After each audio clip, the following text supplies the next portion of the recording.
Ladies and gentlemen, welcome back to the Jack Revell Show. Today, I have not just a special guest, but a good friend as well, Ali Turpie, here with me today. And Ali's got quite an incredible story to share. And without spoiling too much of it, it's a story for me about not just sheer determination and courage, but also a really big learning experience for other people to take something away from. And what we're going to talk about today is we're going to talk about somebody who has suffered something that not many of us would even dream of having in our lifetimes, let alone at the age he has had it. And that is experiencing a stroke. And Ali's here today to share the story and to tell us a bit more about how that has affected him and his life and what he now sees as the steps ahead according. So welcome to the show, Ali. Thanks for having me. Pleasure. Absolute pleasure. So for the viewers and for the listeners of the show, please would you just introduce yourself, give us a bit of a background as to what happened to you. Was it back in December now, wasn't it? December 2020. I'm Ali Turpie.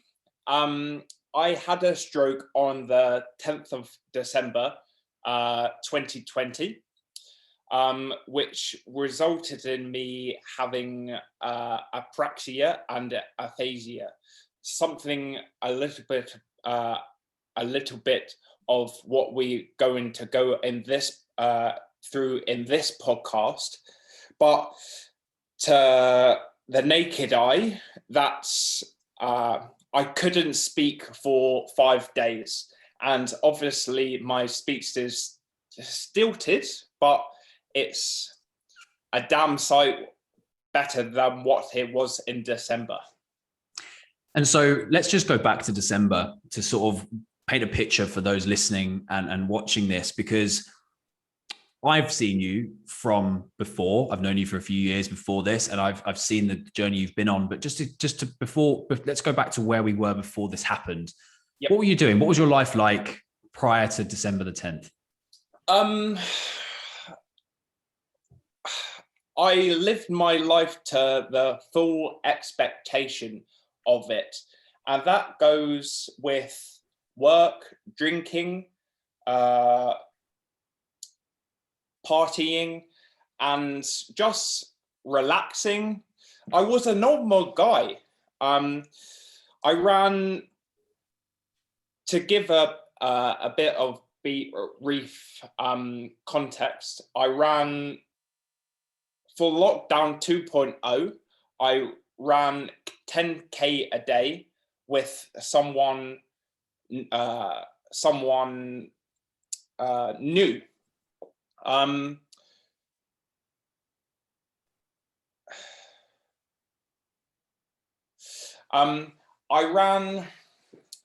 was doing it for mental health, and it just kind of exploded into what I was like. I run 10K a day, something good for my fitness, something good for others people, mental welfare. And it kind of grew, and I succeeded in running 280 kilometers, 173 miles, and raised 12 grand for CALM. But 5 days later, I had a stroke. Do you think that the stroke was something that was something that was boiling up, that was coming regardless of whether you were running 10K a day for a month or doing nothing on the sofa? Yeah. Okay. I don't really know. I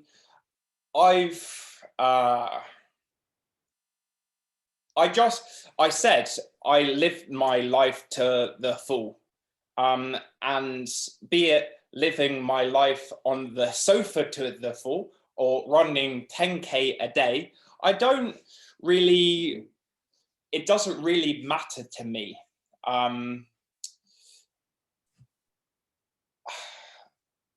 The truth is, I don't know why I had the stroke.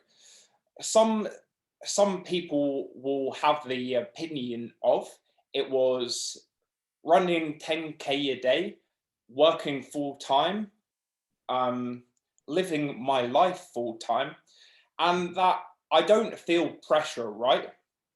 And some of the um, I I don't really feel pressure, but some of the, what do you call it? Uh, Pressures that you don't even know were there. Maybe that was to do with my stroke, but maybe not. It's just a journey that I find myself on, and I've always thought about this. Um, it's just my journey. Because it must have been, as you just said, going through your mind when you had something so life-changing happen to you. You can't help but think, what have I done in the lead up to this? Why now? And of course, you running 10K a day for a month, plus, as you said, living a full life and doing your job and everything, you think, well, maybe this is just a really big version of burnout, and this is my body's way of dealing with this. You must have had that thought, but that wasn't the cause, right? It was just coincidence that was kind of what happened. And then, you had this stroke, and it was almost just all at once. Yeah, but it's very easy to say what was different then. Oh, that's why you've had a stroke now. Yeah. But the truth is, I could have laid on the sofa for an hour a day leading up to it. It's ironic that the fittest I've been, I had a stroke. Yeah. Go figure. Yeah, it is that sort of, just is life, and as they I think is the British expression of sod's law, C'est la vie, exactly. So the 10th of December happened. What went through your mind, or what can you remember from the actual day? I remember everything. Everything. So tell us what happened. Yeah. I remember in my own head, but I'll go on to that in a bit. I was coming back from work, and I work on the Champions League for BT Sport.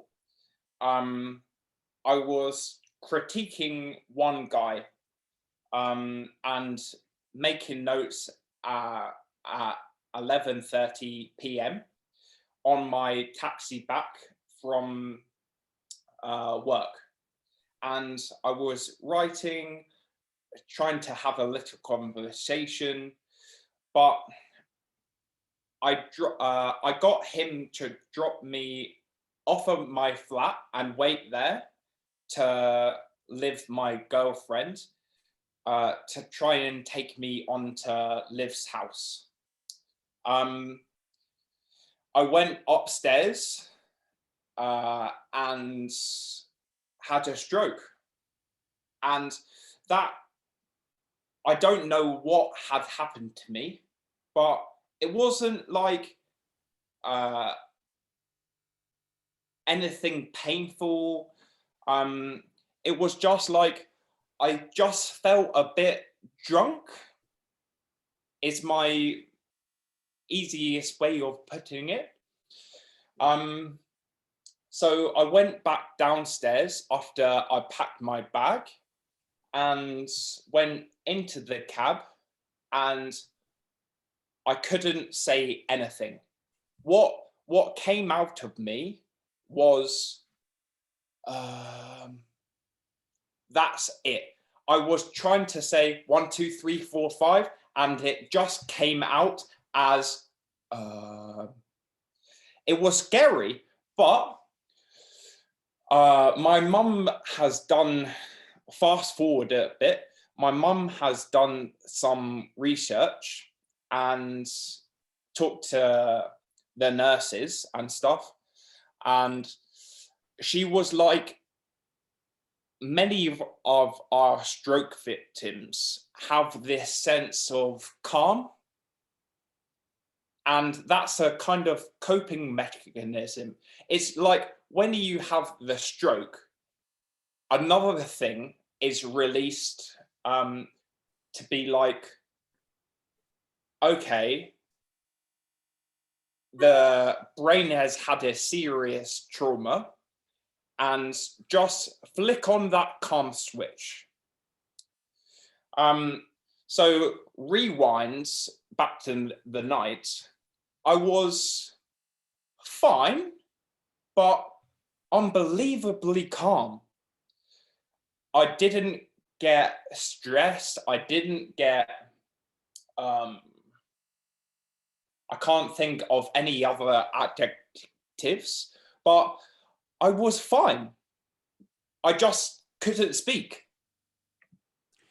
And so it's so, I'm trying to get my head around how you felt this, you went up to your flat, you felt this feeling, it felt like you were drunk, and then you kind of came down and you were still mobile, right? It didn't knock you for six or anything and knock you out. Because I was thinking then, how did you get from where you were back to the taxi? So when was the moment you realized that, oh, okay, this is actually something that's bad, that I need to get sorted to, I need to go to A&E? About 2 hours. When I was with the taxi man, I was just like, what is this guy doing? He was like,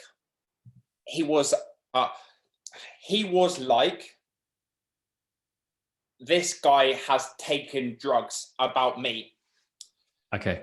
And I was just like, I was trying to say Bev's house, but I couldn't say that. I don't know if there was subconscious thought, but I was tired, first and foremost, because I had a 12-hour, 13-hour day. I was just like, I was tired, but I just thought that if I went to sleep, that it would have been all right in the morning. And thank God I didn't go to sleep, because I don't even want to think of that. So I showed my taxi man where I was going via maps, and that I followed the road and that's where you need to take me. And no speech has come back from this point. And he takes me. I go into Liv's. I wake Liv up by shaking her, and she dealt with it superbly. Downstairs, what's wrong with him? He doesn't know. She took a good look at my face, and my face had drooped. She tried to keep me calm. I didn't know what was going on, but she Googled sudden loss of speech, no trauma, and then a stroke came up. She called 999 and blue lights the whole way. That must have been pretty scary when that happened. Up to this point, you've Jack, got. I can't describe it to you. It just felt. I didn't know whether I was going to be in hospital for a year, or whether I'll just go and sit in A&E for a few hours and then they send me home. I didn't kind of give it enough magnitude to where I was actually going to go. So that you've you've realized Liv's figured out that you're probably having a stroke, and you've had a stroke, and now you're on the way to hospital. What's going on through your mind now that this is potentially something, you know what it is? Yeah, a whole level of calm. But I just can't describe it. I didn't panic.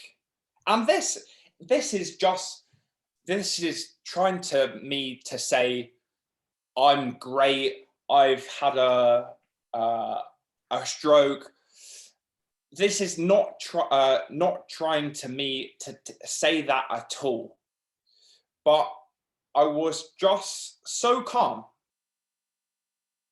I don't know how to describe it to you other than that. So you must. So we get you get to the hospital. You've got yourself. Your blue lights are flashing. You've got yourself there, and they tell you that yes, you've had a stroke, and so what then happens after this? Where is Liv? Because this is in the bang smack in the middle of COVID, right? We're lockdown 2.0. So like, what happens then? Because they weren't allowed in. Yeah. And they, almost as a trigger, they let my mum and Liv in, and this was around 4 o'clock in the morning at that point. And that's when I was like, right, something isn't right here. Because doctors didn't tell me that that I'd had a stroke. And just the fact that they were letting mum in and Liv in, and they didn't let anyone in, signaled to me that there was something seriously fucking wrong. But I took both of their hands and I just cried. And that is the only time that I cried.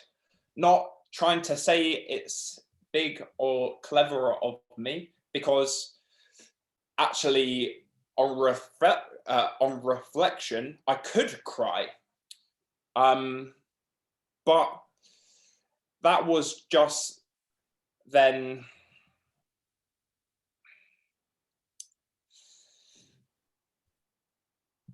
I had a stroke, but then was the first time that I acknowledged that and start repairing.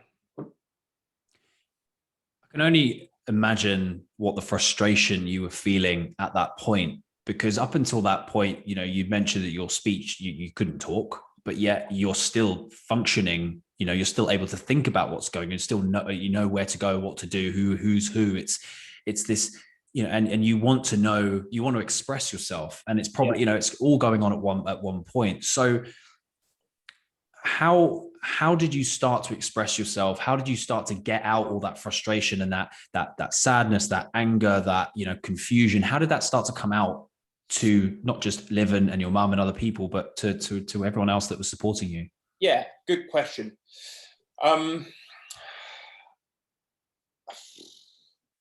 I didn't speak for 5 days, and then I could say syllables. And then my first word after, I think, 7 days was mum, because mum is an easy thing to say. Mum. But through facial expressions, through and it was all on FaceTime, by the way, because they were not allowed to come into the A&E. With a whiteboard and facial expressions, and just like faces like, and the whiteboard. So you had full functionality of you're dexterous, you had your use of your hands and your arms, or had it affected some of that as well? I was very I was only had a slight weakness in my right hand, but that kind of cleared up towards 5 days or so. But I want to make a point. Every stroke is different, and I was lucky that I could understand everyone fully, because there's some people that can't even understand their loved ones, are disabled, but every stroke is different because the brain's such a powerful thing. Turn off a few lights in there and you're fucked. But and we will go into this a bit more later in the podcast, but the onus is on them to make the full recovery. And I mean full recovery, but I'm not. I mean full recovery to that individual person, because a full recovery might not be getting back to baseline, but it might be a full recovery of what you can do. So then how will you know when you've made a full recovery? Honest answer, I don't know.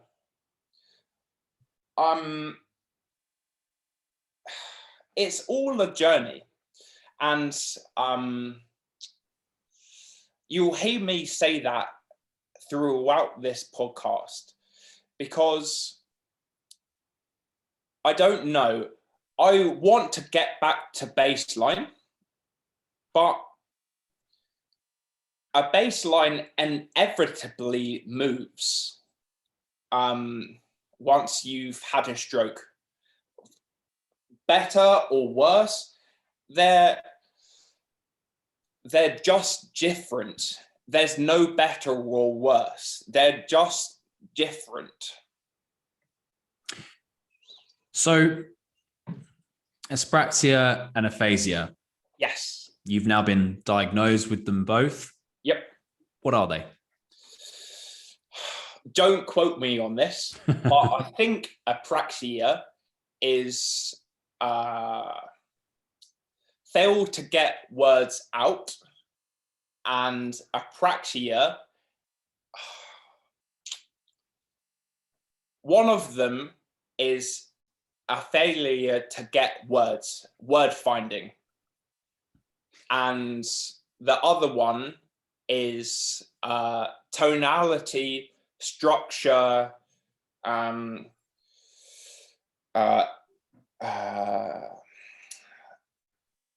what's the word?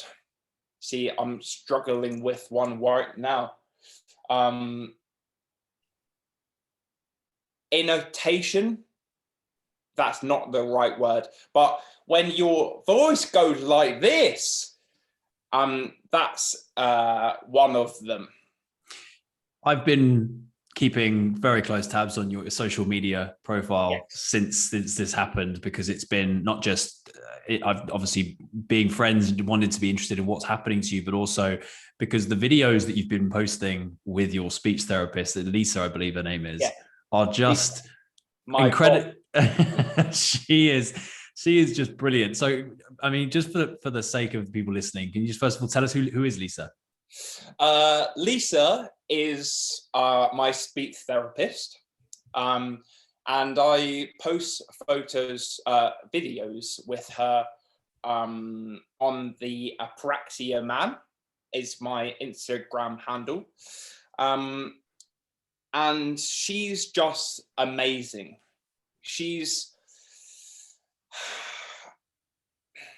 she's a, I'll tell you a story about her. She's, she won't mind me saying this because she just said it in one of our sessions. She's a failed lawyer, but,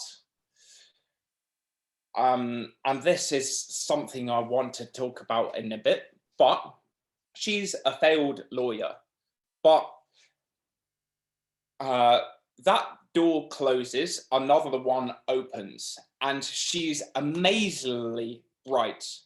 And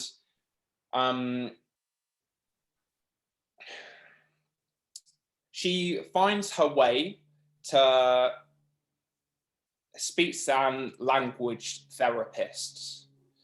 And she's honestly the most special thing ever. Because without her, without a failed lawyer, I wouldn't have been able to get my voice back. But I would have been referred to a different one. But Lisa and me have a special relationship. A failed lawyer, but a super bright speech and language therapist. But she's on the board of the Stroke Association, I think it is. She's class, honestly, class. Yeah. So can you give us some examples of some of the exercises that she's been doing with you over the last 5 months to get you to the point where you're now unbelievably fluent in your speaking? And let's talk about some of that. She refers to it as I'm learning another language, and this is my test of fluency. She started off saying, this is gonna sound a bit weird, but A, E, I, O, U, and then start with really small words, cat, dog, coffee, tea, up, down. And then she's, this is like 2 weeks in advance. And then she's like,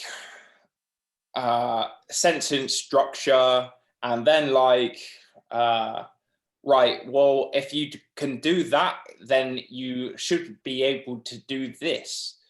And just slowly, I can't remember the word.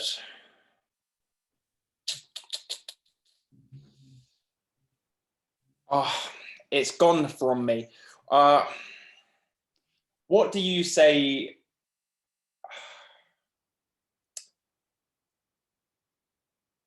A really long word, long, I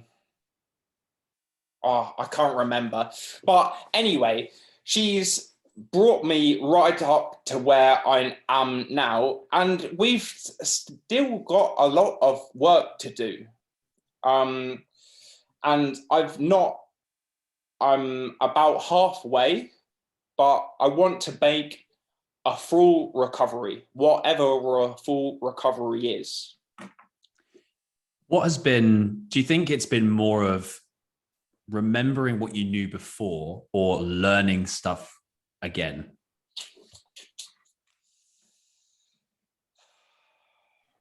See, when you said that, I understand everything, but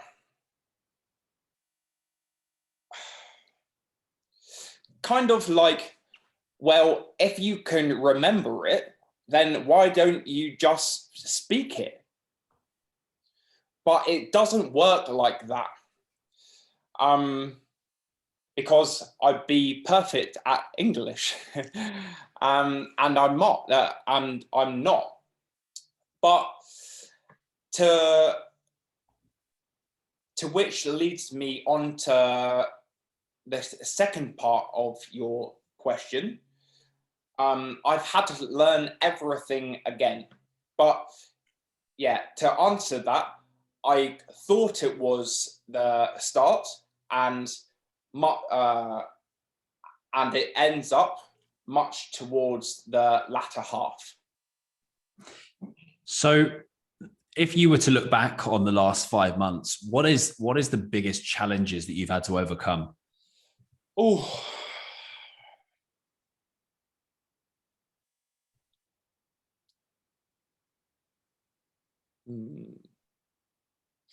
I guess just every day, relentless. And I still have 6 speech therapy lessons a week.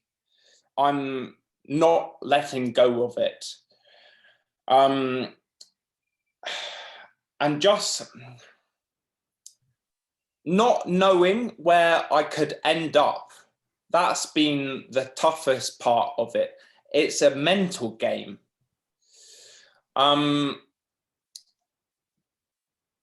But just break it down and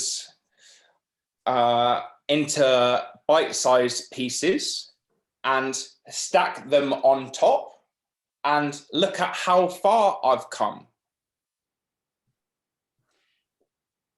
It's such an interesting journey you've been on, because you, as you said, you're learning everything from scratch, but it's somewhere you've learned it all before, so it's kind of a part of retention, but also relearning, but in a way that's now, because when you learned the stuff initially, you were 2, 3, 4, 5 years old, and as kids, as you know, we're like sponges, right? We just soak up stuff based on our surroundings.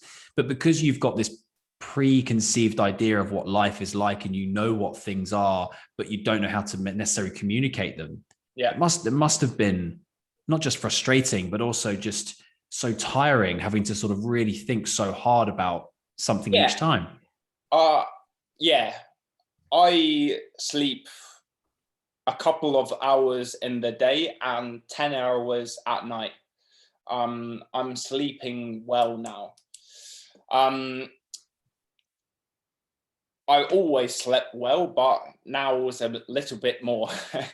And it is so frustrating when you can't say the cat on the mat. That was one when I was in rehab. I said I couldn't believe that I couldn't say cat on the map.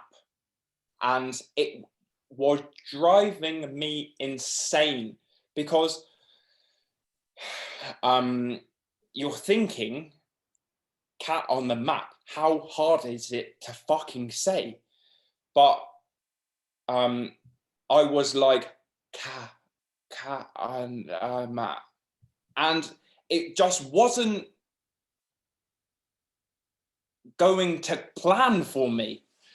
But through hard work and resilience, anything is possible. It's absolutely right. There is so many things that life throws at us that we're not prepared for. And therefore, the only way to get yourself through them is by knowing how to stand up once more than you get knocked down. Yeah. So what do you appreciate more now than you did before? I think I appreciate my time more. Just, it sounds kind of corny, but just really loving the people that you love and don't have much time for, I don't want to say it because of time wasters, but you know what I mean. I'm still driven. I'm still the same person that I was, but time is an important commodity. No, Time, most important. absolutely. The idea actually is quite funny how in the last year, when we've all had the most time we've probably ever had in our lives because of COVID, and people are ironically saying that they're, you know, the poorest they've ever been, and they're like, you know, they're not working as much and that life's bad, actually really bad. If you flip that on its head and looked at it from a point of view of, well, actually you could argue we're the richest we've ever been, because Yeah. time is the only thing you can't buy. It's the most valuable thing we own, as you said. And so if if you could buy more time, you would. But this last year has given us more time than we've ever needed. Yeah. And it has been, you're right, a big wake up call to a lot of people to say, well, why was I working 60, 70, 80-hour weeks? Why was I doing all of these different things and not spending any time with the people that matter, friends, family, loved ones? Yeah. So who has been the people that have supported you and been there for you along this whole journey? My family have just been brilliant, and I want to say a special thank you to my girlfriend Liv, because I don't think I knew she loved me. And times like these are when you show people that you really care. And she's done that in abundance. So thank you, Liv. And my friends and family have just been amazing. Yeah, and it flattens me, to be honest. I've had overwhelming kind of since the stroke happened, I've been overwhelmed with the support. If somebody's listening to this and either may know someone or has experienced it through someone else, or maybe even has experienced it themselves, and are thinking, wow, I did not even know this was possible to happen to a 20-year-old, 28-year-old, fit, healthy human. What would you say to somebody like that? What would you say to someone listening to this that maybe is a bit taken back by this? I hope it doesn't happen. I hope it doesn't. But if it does, then I'm kind of methodical about this. It's your journey. You have to own it. Jack, it's your journey to get me on this podcast and speak about what I have done. It's my journey to speak about that on the podcast with you. We were always, 5 years ago, we were always gonna cross paths and speak about this. And that's my honest opinion. But don't be scared. Do not fret. And just don't be too hard on yourself, because everyone needs a break now and then. But it's your fucking journey. Go and own it. Great answer. I love that. And how has this changed your life moving forward? You've said you've got 6 months worth of therapy left. You're getting better and better every single day. What's next for you? How do you see yourself kind of moving forward from this? Good question. I don't really know. I want to. My sole concentration right now is to just make myself better.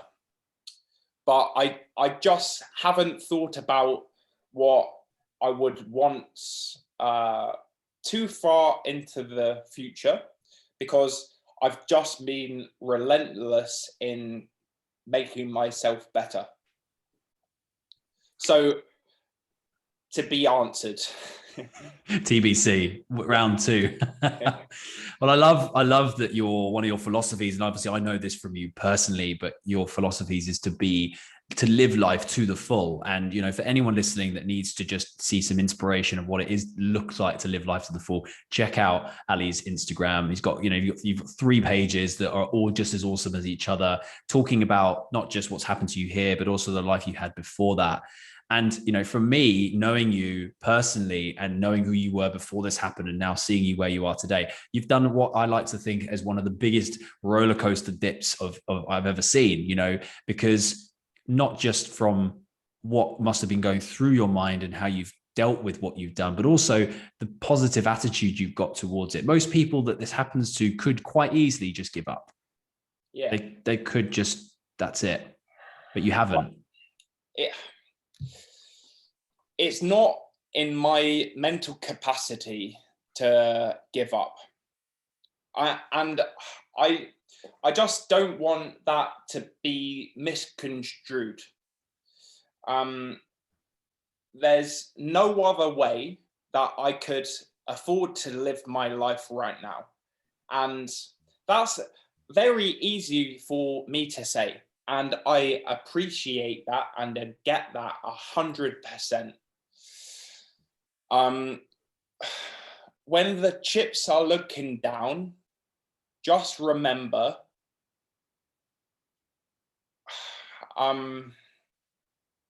you are who you are. And that's enough. That's enough for me. To be like, right, I'm not gonna let this stroke eat me up. I'm going to own that stroke. That might make me seem a bit flippant, but I cannot tell you how much I believe in that. And that's that's just how I think.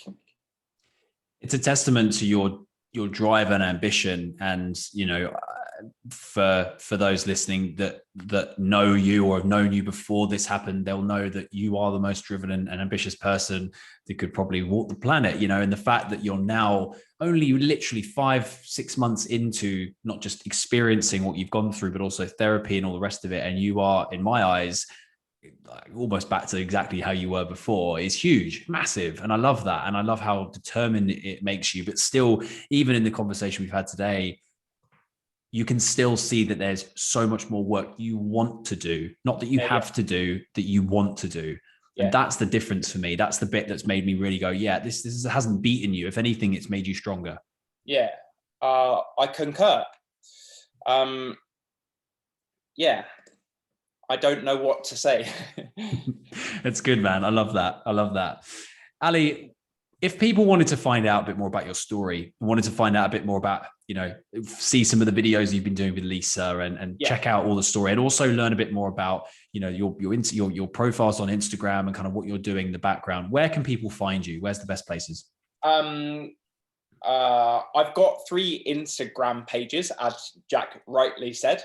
I started my own personal one at Ali Turpie.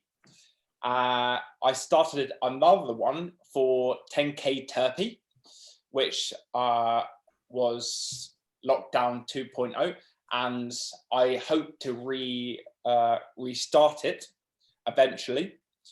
And I started another one called the Apraxia Man, where you can find everything about my stroke. Fantastic. And just one last thing before we go, if you were to talk to yourself back the day that it happened and maybe the days leading after it happened, and you were able to give yourself a piece of advice or a bit of a pep talk about what the next 5 months was in store for you, what would you say to yourself? Yeah, I would do everything the same. I would get pissed on Mother's Day. I would work as hard, not any harder than what I have done now. My advice would be, you're going to go through a tough 5 months, but that's no tougher than securing a job. Or I'm trying to say, that's no harder than everyday life. It just changed for me, but